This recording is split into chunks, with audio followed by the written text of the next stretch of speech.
Hey y'all, welcome to the video. Let's read some chapters of the book, The Blue Castle. I know I've read some of these chapters with y'all before. I'm of course winding down for the evening. I just got off work.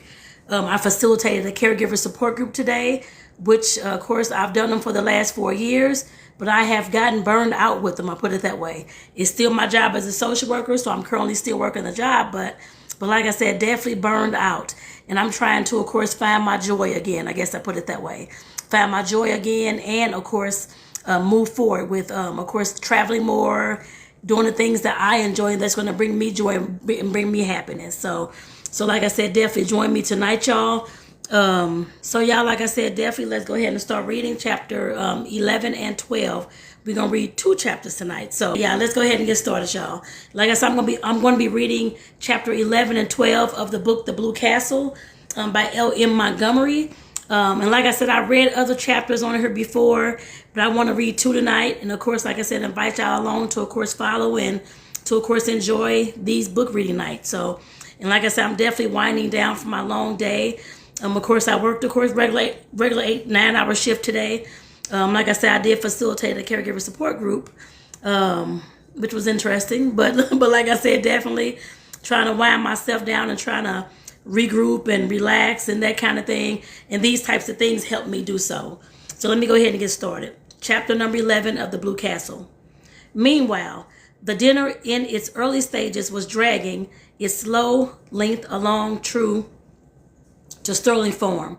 The room was chilly in spite of the calendar, and Aunt Alberta had the gas logs lighted. Everybody in the clan envied her those gas logs except Valancy. Glorious open fires blazed in every room of her blue castle when autumnal nights were cool. But she would have frozen to death in it before she would have committed the sacrilege But she would have frozen to death in it before she would have committed the sacrilege of a gas log. Uncle Herbert made his hearty perennial joke when he helped Aunt Wellington to the cold meat. "Mary, will you have a little lamb?" Aunt Mildred told the same story of once finding a lost ring in a turkey's crop. Uncle Benjamin told his favorite prosy tale of how he once chased and punished a now famous man for stealing apples. Second cousin Jane described all her sufferings with an ulcerating tooth. Aunt Wellington admired the pattern of Alberta's silver teaspoons and lamented the fact that one of her own had been lost. "It spoiled the set. I could never get it matched, and it was my wedding present from dear old Aunt Matilda." Aunt Isabel thought the seasons were changing and couldn't imagine what had become of our good old-fashioned springs. Cousin Georgiana, as usual, discussed the last funeral and wondered audibly which of us will be the next to pass away. Yeah, Cousin Georgiana never said anything as blunt as die. Valancy thought she could tell her, but didn't. Cousin Gladys, likewise, as usual, had a grievance.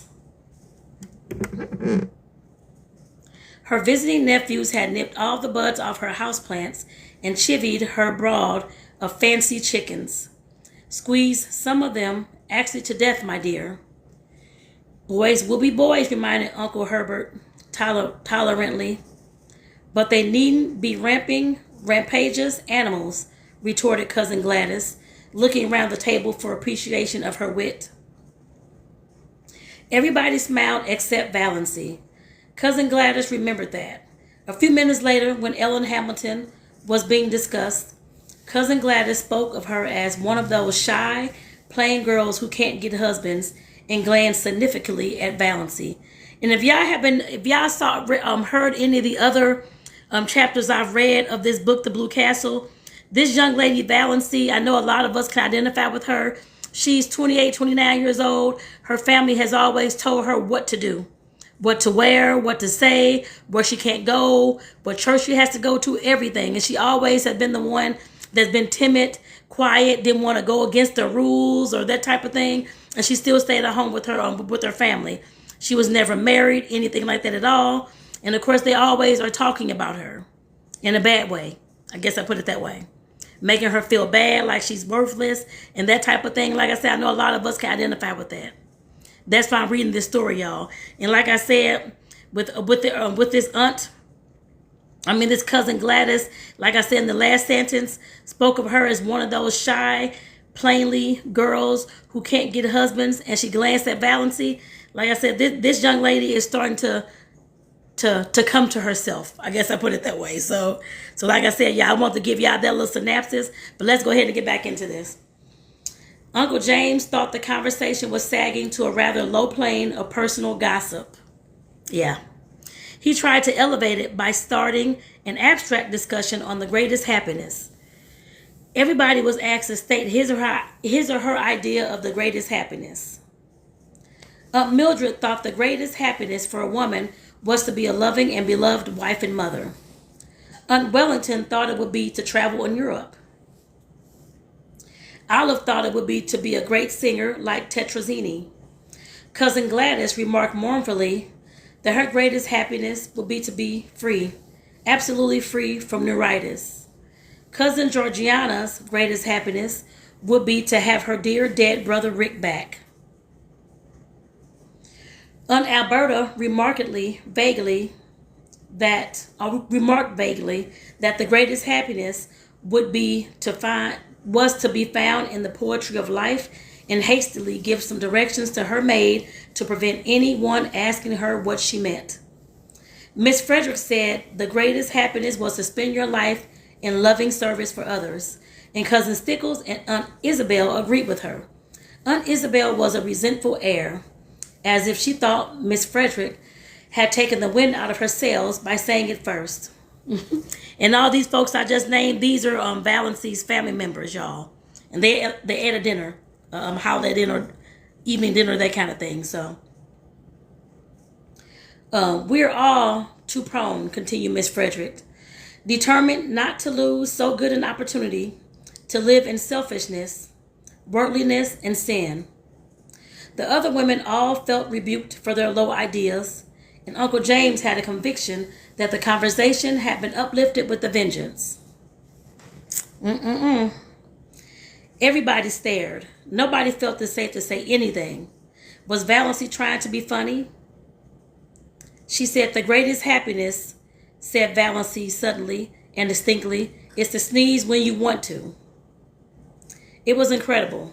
Miss Frederick, who had been breathing easier since the dinner had progressed so far without any outbreak on the part of Valancy, began to tremble again. She's starting it, y'all. But she deemed it the part of prudence to say nothing. Uncle Benjamin was so prudent. He rashly rushed in where Miss Frederick feared to tread. Doss, he chuckled.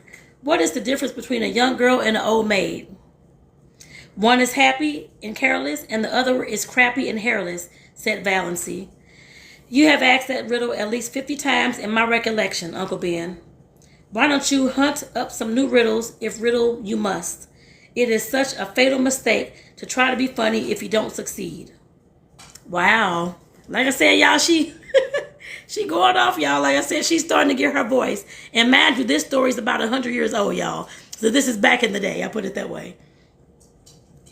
Uncle Benjamin stared foolishly. Never in his life had he, Uncle Benjamin Sterling, of Sterling and Frost, been spoken to so, and by Valancy of all people. He looked feebly around the table to see what the others thought of it. Everybody was looking rather blank. Poor Miss Frederick had shut her eyes, and her lips moved trembling, as if she were praying. Perhaps she was. The situation was so unprecedented that nobody knew how to meet it. Valancy went on calmly eating her salad as if nothing out of the usual had occurred. So she messing with them, y'all. If y'all can't tell that by now, this young lady is messing with her family, y'all, because they've always picked on her and stuff. Y'all. Ooh, like I said, I know a lot of us can identify with this story. Always being shut down, always being told we're not good enough. But then, of course, finally breaking out of that shell. So like I said, y'all, I welcome y'all to this video today. I appreciate y'all for being here and the support, y'all. I appreciate that. Like I said, this is an amazing story so far. This is chapter 11, so we got about 20 more chapters to go. So I'm going to come here in the evenings and, of course, read, not every evening, but Tuesday. Tonight's Tuesday. I'll be back tomorrow reading 2 more chapters as well, y'all. So be sure to follow, of course, so that you all can stay abreast on what's going on with this story of Valancy Sterling. Y'all, let me get some water. I hope y'all have got y'all something to drink. I got some handy dandy water. Whatever you drink, make sure that you have it sitting next to you, y'all. My throat getting tingly.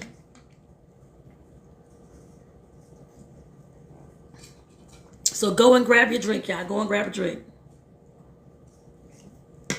And whatever it is you may drink, go grab it, y'all. Aunt Alberta, to save her dinner, plunged into an account of how a dog had bitten her recently. Uncle James, to back her up, asked where the dog had bitten her. Just below the Catholic Church, said Aunt Alberta. At that point, Valancy laughed. Nobody else laughed. What was there to laugh at? Is that a vital part? What do you ask Valancy? What do you mean? Said bewildered Aunt Alberta. And Miss Frederick was almost driven to believe that she had served God all her years for naught. Aunt Isabel concluded, let me turn around, y'all, that it was up to her to suppress Valancy. They've been suppressing her all her life. Oh my God, I hit my foot. So I don't think they better keep doing that. Doss, you are horribly thin, she said. You are all corners. Do you ever try to fatten up a little? They him below the belt, y'all. No, Valancy was not asking quarter or giving it. But I can tell you where you'll find a beauty parlor in Port Lawrence where they can reduce the number of your chins. Oh my goodness. Y'all, she messing with, I guess, with her family. Lord, she going off on these people, y'all. Valancy. The protest was wrong from Miss Frederick. She meant her tone to be stately and majestic, as usual, but it sounded more like an imploring whine, and she did not say Doss. She's feverish, said Cousin Stickles to Uncle Benjamin in an agonized whisper. We've thought she seemed feverish for several days. They lying. She's gone dippy, in my opinion, growled Uncle Benjamin. If not, she ought to be spanked. Yes, spanked. You can't spank her, Cousin Stickles was much agitated. She's 29 years old. So there is that advantage, at least in being 29, said Valancy, whose ears had caught this aside. Doss, said Uncle Benjamin, when I am dead, you may say what you please. As long as I'm alive, I demand to be treated with respect. Oh, but you know we're all dead, said Valancy. The whole Sterling clan. Some of us are buried and some of us aren't yet. This is the only difference. Doss, said Uncle Benjamin, thinking it might cow Valancy. Do you remember the time you stole that strawberry jam? Valancy flushed scarlet with suppressed laughter, not shame. She had been sure Uncle Benjamin would drag that jam in somehow. Of course I do, she said. It was a good jam. I've always been sorry that I hadn't had time to eat more of it before you found me. Oh, look at Aunt Isabel's profile on the wall. Did you ever see anything so funny? Everybody looked, including Aunt Isabel herself, which of course destroyed it. But Uncle Herbert said kindly, I wouldn't eat any more if I were you, Doss. It isn't that I grudge it, but don't you think it would be better for yourself? Your stomach seems a little out of order. Don't worry about my stomach, old dear, said Valancy. It is all right. I'm going to keep right on eating. It's so seldom I get the chance of a satisfying meal. Y'all, she is getting back at her family, y'all. For 29 years, they shut her down, calling her old maid, unmarried, ugly, thin, ain't got no clothes, whatever else they was calling her. Like I said, she's getting back at her family, y'all. I don't blame her. I know y'all have. I've been in that situation where I had to speak up and finally advocate for myself, and I'm sure y'all can identify with that too. It was the first time anyone had been called old dear in Deerwood. The Sterlings thought Valancy had invented the phrase, and they were afraid of her from that moment. There was something so uncanny about such an expression. But in poor Miss Frederick's opinion, the reference to a satisfying meal was the worst thing Valancy had said yet. Valancy had always been a disappointment to her. Now she was a disgrace. She thought she would have to get up and go away from the table, yet she dared not leave Valancy there. Alberta's maid came in to remove the salad plates and bring in the dessert. It was a welcome diversion. Everybody brightened up with the determination to ignore Valancy and talk if she wasn't there, and that's what they always do. Uncle Wellington mentioned Barney Snaith. Eventually, somebody did mention Barney Snaith at every Sterling function. Valancy reflected. Whatever he was an individual that could not be ignored. She resigned herself to listen. There was a subtle fascination in the subject for her. She thought she had not yet faced this fact. She could feel her pulses beating to her fingertips. Of course they abused him. Nobody ever had a good word to say of Barney Snaith. All the old, wild tales were canvassed. The defaulting cashier, counterfeited, infidel, murderer, in hiding, legends were thrashed out. Uncle Wellington was very indignant that such a creature should be allowed to exist at all in the neighborhood of Deerwood. He didn't know what the police at the Port Lawrence was thinking of. Everybody would be murdered in their beds some night. It was a shame that he should be allowed to be at large after all he had done. Valancy said. What has he done? Asked Valancy suddenly. Uncle Wellington stared at her, forgetting that she was being ignored. Done. He's done everything. What has he done? Repeated Valancy inexplorably. What do you know that he has done? You're always running him down. And what has ever been proved against him? I don't argue with women, said Uncle Wellington. And I don't need proof. When a man hides himself up there on the island in Muskoka, year in, year out, and nobody can find out where he came from or how he lives or what he does there, that is proof enough. Find a mystery and you will find a crime. The very idea of a man named Snaith, second cousin Sarah, why the name itself is enough to condemn him. I would like to meet him in a dark lane, shivered cousin Georgiana. What do you suppose he would do to you? Asked Valancy. Murder me, said cousin Georgiana solemnly. Just for the fun of it, suggested Valancy.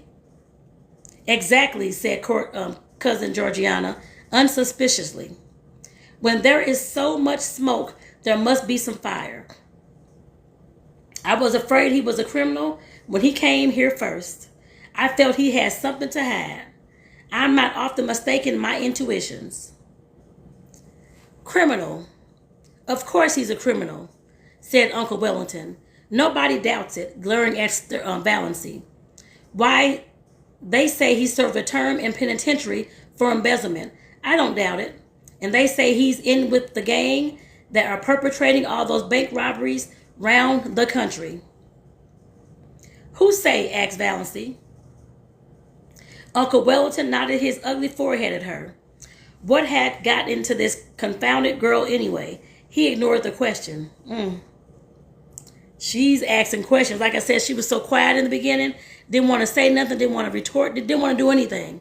Not even fighting for herself. Now she's speaking up, y'all. I know y'all ladies can identify with that. We have a hard time sometimes speaking up, especially when folks have put us down and shut our voice down for so many years. And she's 29 years old, and she's just now advocating for herself and stepping up and talking, y'all. I'm so glad of this story, y'all. Definitely can identify with this. He has the identical look of a jailbird, snapped Uncle Benjamin. I noticed it the first time I saw him. A fellow by the hand of nature marked, quoted and signed to a deed of shame, declaimed Uncle James. He looked enormously pleased over managing to work that quotation in at last. He had been waiting all his life for chance. One of his eyebrows is an arch, and the other is a triangle, said Valancy. Is that why you think him so villainous? Let me get some more water, y'all. Like I said, get y'all something to drink too, y'all. I got some water. Whatever you drink, drink it. I put it that way.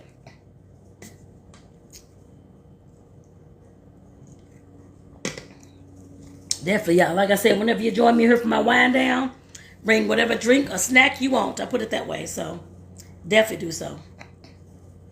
Back to the story. Uncle James lifted his eyebrows. Generally, when Uncle James lifted his eyebrows, the world came to an end. This time it continued to function. How do you know his eyebrows so well, Doss? Asked Olive, a trifle maliciously. Such a remark would have covered Valancy with confusion 2 weeks ago, and Olive knew it. Yes, how? Demanded Aunt Wellington. I've seen him twice, and I've looked at him closely, said Valancy composedly. I thought his face the most interesting one I ever saw. There is no doubt there was something fishy in the creature's past life, said Olive, who began to think she was decidedly out of the conversation, which had centered so amazingly around Valancy. But he can hardly be guilty of everything he's accused of, you know. Valancy felt annoyed with Olive. Why should she speak up why should she speak up in even this qualified defense of Barney Snaith? What has she to do with him? For that matter, what had Valancy? But Valancy did not ask herself this question. Y'all, I hope y'all are enjoying this story. Y'all let me know if y'all can identify with the storyline. I guess what I've told you and what I've talked about this story. Like I said, let me know, y'all. They say he keeps dozens of cats in that hut back in Mistawis, said second cousin Sarah Taylor, by way of appearing not entirely ignorant of him. Cats. It sounded quite alluring to Valancy in the plural. She pictured an island in Muskoka hunted by pussies. That alone shows there is something wrong with him, decreed Aunt Isabel. People who don't like cats, said Valancy, attacking her dessert with a relish, always seem to think that there is some peculiar virtue in not liking them. The man hasn't a friend except Roaring Abel, said Uncle Wellington. And if Roaring Abel had kept away from him, as if everyone else did, it would have been better for some members of his family. Uncle Wellington's rather lame conclusion was due to a marital glance from Aunt Wellington, reminding him of what he almost forgotten. That there were girls at the table. If you mean, said Valancy passionately, that Barney Snaith is the father of Cicely Gay's child, he isn't. It's a wicked lie. In spite of her indignation, Valancy was hugely amused at the expression of the faces around that festal table. She had not seen anything like it since the day 17 years ago when at Cousin Gladys's thimble party they discovered that she had gotten something in her head at school. Lice in her head, y'all. Lice. Valancy was done with euphemisms. Poor Miss Frederick was almost in a state of collapse. She had believed, or pretended to believe, that Valancy still supposed that children were found in parsley beds. Hush, hush, implored Cousin Stickles. I don't mean to hush, said Valancy perversely. I've hushed all my life. I'll scream if I want to. Don't make me want to, and stop talking nonsense about Barney Snaith. Valancy didn't exactly understand her own indignation. What did Barney Snaith imputed crimes and misdemeanors matter to her? And why out of them all did it seem most intolerable that he should have been poor, pitiful little Cicely Gay's false lover? For it did seem intolerable to her. She did not mind when they called him a thief or a counterfeiter and jailbird, but she could not endure to think that he had loved and ruined Cicely Gay. She recalled his face on the 2 occasions of their chance meetings. His twisted, enigmatic, engaging smile, his twinkle, his thin, sensitive, almost aseptic lips, his general air of frank daredeviltry. A man with such a smile and lips might have murdered or stole, but he could not have betrayed. She suddenly hated everyone who said it and believed it of him. When I was a young girl, I never thought or spoke about such matters, Doss, said Aunt Wellington crushingly. But I'm not a young girl, retorted Valancy, uncrushed. Aren't you always rubbing that into me? Are you all evil-minded, senseless gossips? Can't you leave poor Cicely Gay alone? She's dying. Whatever she did, God or the devil has punished her for it. You needn't take a hand, too.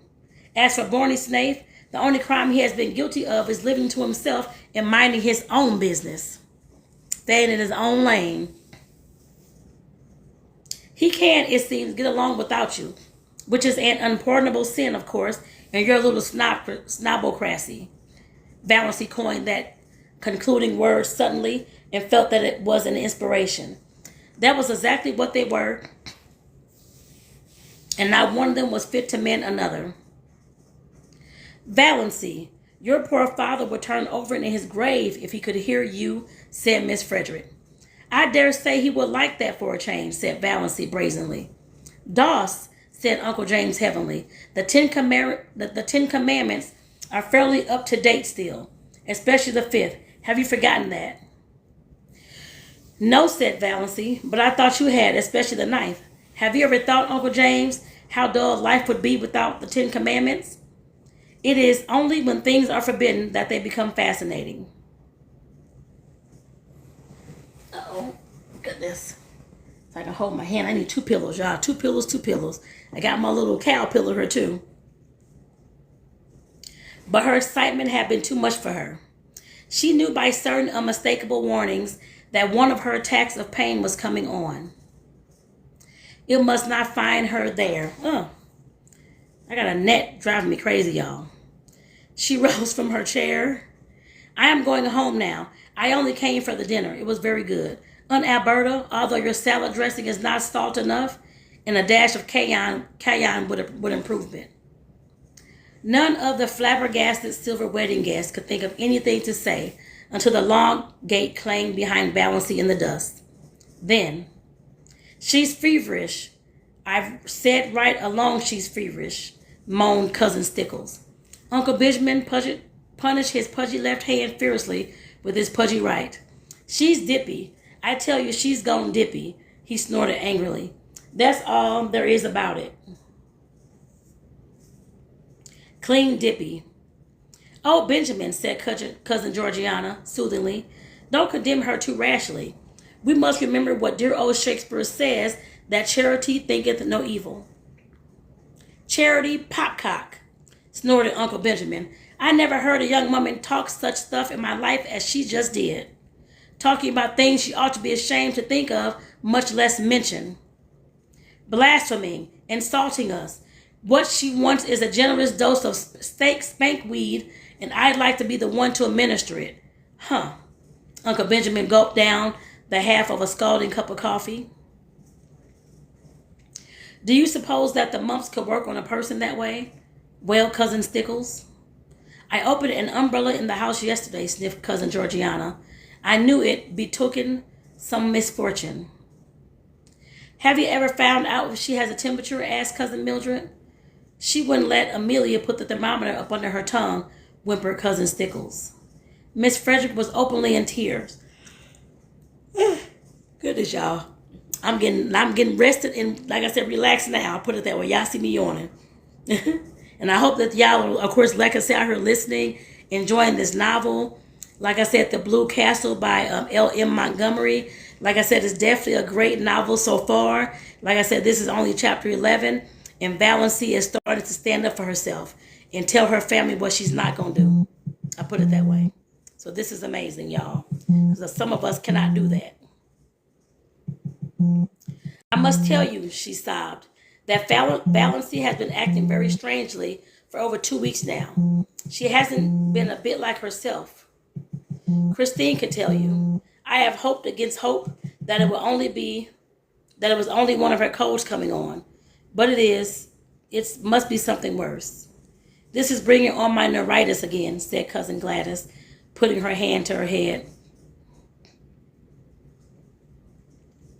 Don't cry, Amelia, said Herbert kindly, pulling nervously at his gray, spiky hair. He hated family ructions, very inconsiderate of Doss to start one at his silver wedding. Who could have supposed she had it in her? You'll have to take her to a doctor. This may only be or a brainstorm. There are such things as brainstorms nowadays, aren't there? I suggest consulting a doctor to her yesterday, moaned Miss Frederick, and she said she wouldn't go to a doctor. Wouldn't. Oh, surely I have had trouble enough. And she wouldn't take red fern bitters, said Cousin Stickles, or anything, said Miss Frederick. And she's determined to go to the Presbyterian church, said Cousin Stickles. Repressing, however, to her credit be it said, the story of the banister. That proves she's dippy, growled Uncle Benjamin. I noticed something strange about her the minute she came in today. I noticed it before today. Uncle Benjamin was thinking of Miraz. Everything she said today showed an imbalanced mind. That question, was it a vital part? Was there any sense at all in that remark? None whatsoever. There never was anything like that in the Sterlings. It must be from the Winesbaras. Poor Miss Frederick was too crushed to be indignant. I never heard anything like that in the Winesbaras, she sobbed. Your father was odd enough, said Uncle Benjamin. Poor Pa was peculiar, admitted Miss Frederick tearfully, but his mind was never affected. He talked about his life exactly as Valancy did today, retorted Uncle Benjamin. And he believed he was his own great-great-grandfather born over again. I've heard him say it. Don't tell me that a man who believed a thing like that was ever in his right senses. Come, Amelia, stop sniffing. Of course, Doss has made a terrible exhibition of herself today, but she's not responsible. Old maids are apt to fly off a tangent like that. If she had been married when she would have been, she wouldn't have gotten like this.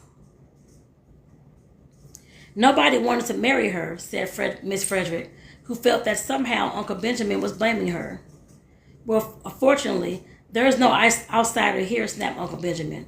We may keep it in the family yet. I'll take her over to see Dr. Marsh tomorrow. I know how to deal with this pig-headed people. Relaxed I am, y'all. I hope y'all, like I said, are definitely enjoying the story. Definitely, like I said, be sure to, of course, like I said, like the video. And you can, of course, share this as well. Feel free, y'all. Like I said, I definitely do not mind. Definitely don't mind, y'all. Uh-oh. Oh, actually, hold on. I can have a cute background. I had no idea. Huh. Let me see this background. It's like a study, a book, a library, actually, since I'm reading. So let's go ahead and finish this, y'all.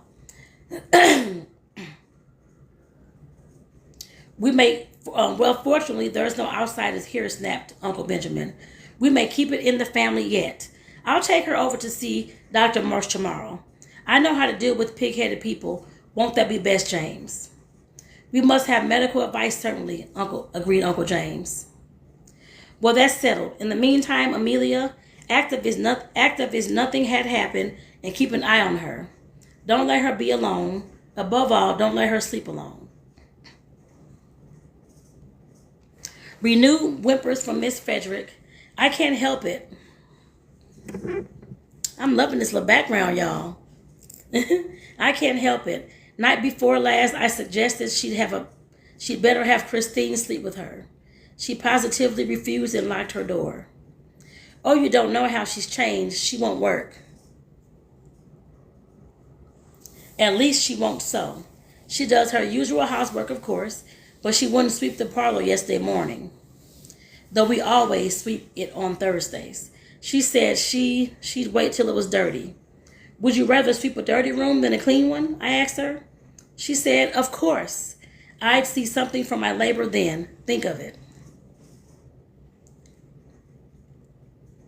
Uncle Benjamin thought of it. The jar of potpourri, Cousin Stickles pronounced it as spelled, potpourri, has disappeared from her room. I found pieces in the lot in the next lot. She won't tell us what happened. I should never have dreamed it of Doss, said Uncle Herbert. She has always seemed such a quiet, sensible girl. A bit backward, but sensible. The only thing you can be sure of in this world is the multiplication table, said Uncle James. feeling cleverer than ever. Well, let's cheer up, suggested Uncle Benjamin. Why are chorus girls like fine stock razors? Why? Asked Cousin Stickles. Since it had to be asked and Valancy wasn't there to ask it. Like to exhibit calves, chuckled Uncle Benjamin. Cousin Stickles thought Uncle Benjamin a little indelicate before Olive too, but then he was a man. Uncle Herbert was thinking that things were rather dull now since Doss had gone. Y'all, this is so good so far, y'all. Like I said, I hope y'all have been enjoying this story. Like I said, I got to get some more water, y'all.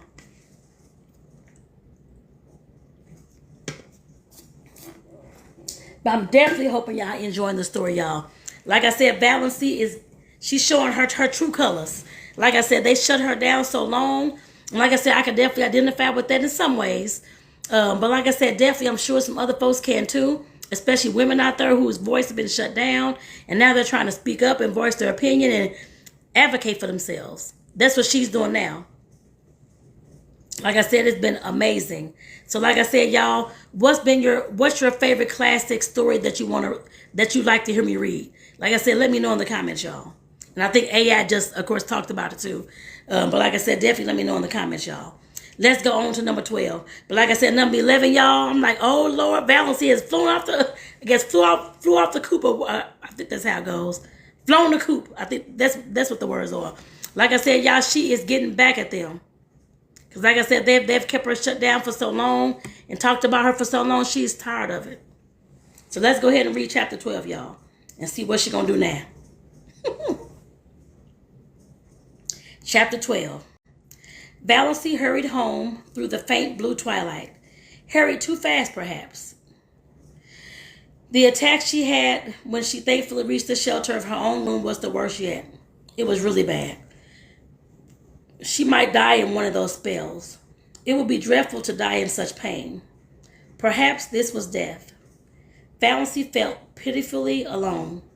When she could think at all, she wondered what it would be like to have someone with her who could sympathize, someone who really cared, just to hold her hand tight, if nothing else, someone just to say, yes, I know, it's dreadful, be brave, you'll soon be better.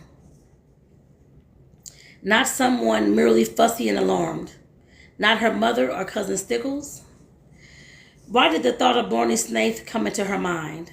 Why did she suddenly feel, in the midst of this hideous loneliness of pain, that he would be sympathetic? Like I said, I'm reading the chapter number 12 of the book, The Blue Castle. And I hope that y'all, of course, follow me to, of course, hear the rest of the chapters as well. Because I will be reading one tomorrow around this same time, around 6:30, y'all.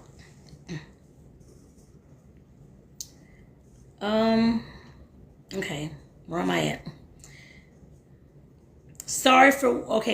Why does she suddenly feel in the midst of this hideous loneliness of pain that he would be sympathetic? Sorry for anyone that was suffering. Why did he seem to her like an old, well-known friend? Was it because she had been defending him, standing up to her family for him? And thank you, is it J.M. Pablo? Thank you for tuning in. And Lily, like I said, y'all could be anywhere, but y'all here with me tonight. So thank you. Reading the chapter 12 of The Blue Castle.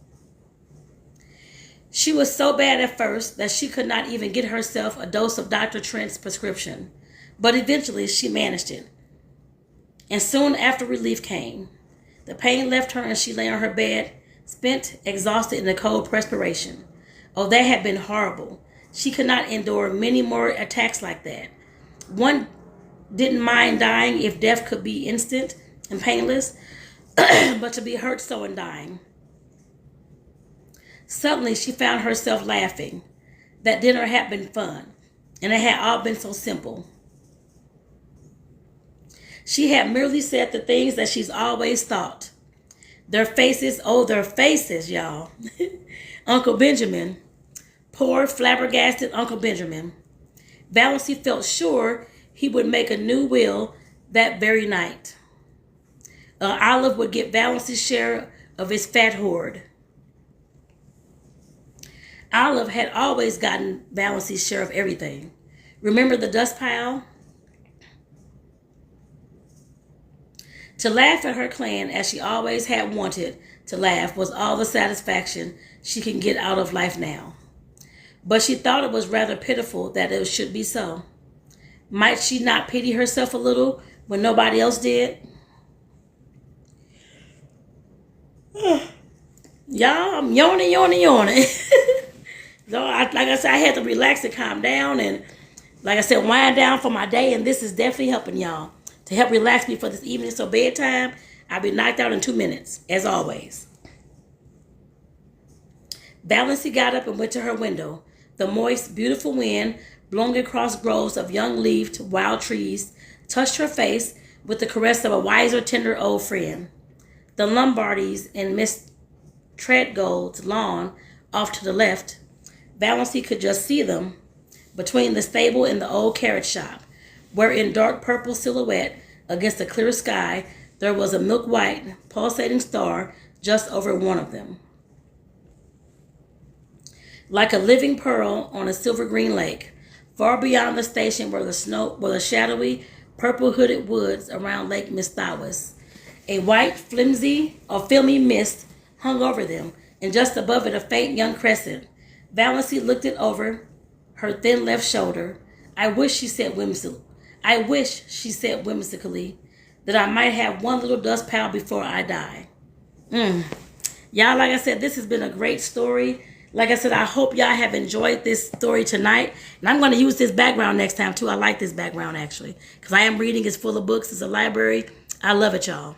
So that was the end of chapter 12, y'all. Like I said, I really hope y'all have enjoyed this. So like I said, y'all, I'll see y'all later. I'll see y'all tomorrow in the next video reading of me reading the Blue Castle chapter, I guess, 13 and 14. So I'll see y'all tomorrow. Take care, y'all, and have a great evening. And I hope this helped you wind down as much as it helped me wind down for my day, y'all. Peace out.